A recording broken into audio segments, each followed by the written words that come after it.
हैं सबको जाने दीजिए, सबको जाने दीजिए यहाँ से खाली करके। ये खेसारी और पवन के लिए बोल रही थी। अभी जितने लाइन में हैं उनको जाने दीजिए, फिर जब बारी आएगी तो देखा जाएगा।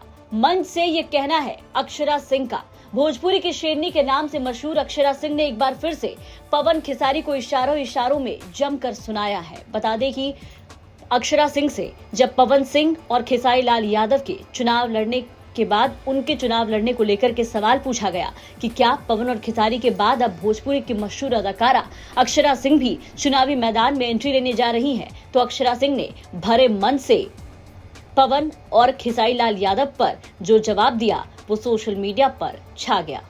अभी छपरा से चुनाव लड़े थे खेसारी लाल यादव, वहाँ से हार गए थे। अगर आप चुनाव लड़ेंगी तो कहाँ से लड़ेंगी? आपको क्या लगता है कि आप यहाँ से लड़ेंगे तो आप जीत जाएंगी? मतलब किस क्षेत्र से आप लड़ना चाहेंगे चुनाव? चुनाव अभी हम लड़ना ही नहीं चाहेंगे तो आप जबरदस्ती लड़वा दीजिएगा। अगर हमको अगर मगर में भी क्यों जाना है, हम जाना ही नहीं चाहते हैं अभी, तो क्यों जबरदस्ती ढकेल रहे हैं?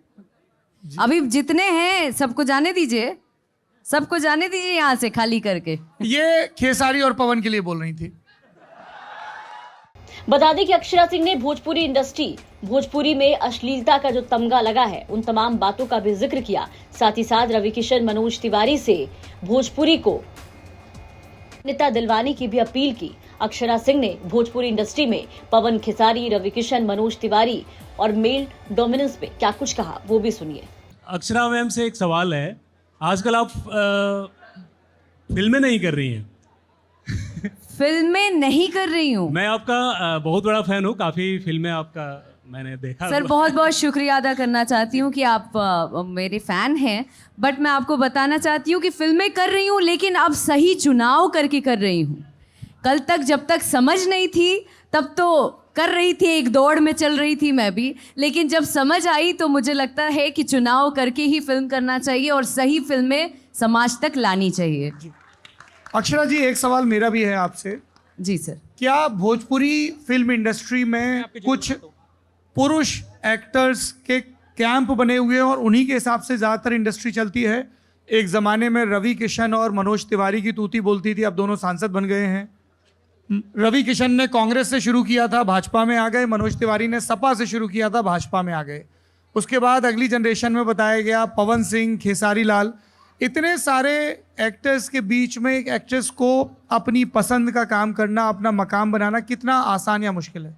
आसान तो बिल्कुल नहीं है सर, बहुत मुश्किल है। और पूरी इंडस्ट्री एक खेमे में एक तरफ नज़र आती है, तो एक तरफ कोई अगर कुछ अच्छा करना चाहता है तो उसमें मेल डोमिनेंस बहुत ज़्यादा है इंडस्ट्री में, लेकिन उसमें ही उस भीड़ से निकलकर जो बन पाती है वो अक्षरा सिंह होती है। अन्य एक्टर और एक्ट्रेस की तरह आप भी पॉलिटिक्स ज्वाइन कर रही है, तो आप एक्टिंग पे कितना, पॉलिटिक्स से आप आजकल काफ़ी रूबरू हो रही हैं, तो उस पर आप क्या कहेंगी? माइक दे दीजिए बाबू। हाँ पॉलिटिक्स से रूबरू हो रही हूँ, मतलब पहले भी काफ़ी अरसे से मुझे लगता है कि जब भी कैंपेनिंग वगैरह होता है हर आर्टिस्ट को बुलाया जाता है और मैं कैंपेनिंग में जाती हूँ और हर किसी कैंपेनिंग में आपको हर क्षेत्र में नज़र आऊँगी। मैं कैंपेनिंग करती हूँ और बीइंग एन एक्टर अपना फ़र्ज निभाती हूँ और आ जाती हूँ। बता दें कि तमाम जवाब अक्षरा सिंह ने ललन टॉप अड्डा में दिया, जहां अक्षरा सिंह गेस्ट के तौर पर पहुंची थी। ऑडियंस की तरफ से जब अक्षरा सिंह से भोजपुरी इंडस्ट्री और आगे काम करने को लेकर के जब सवाल जवाब हुआ तो अक्षरा सिंह ने बेबाकी से ना सिर्फ जवाब दिया बल्कि एक एक करके सभी कलाकारों को इशारों इशारों में भी खूब सुनाया। अक्षरा सिंह के इस जवाब पर आपकी क्या राय है, कमेंट करके जरूर बताएं। ब्यूरो रिपोर्ट, बिहार तक।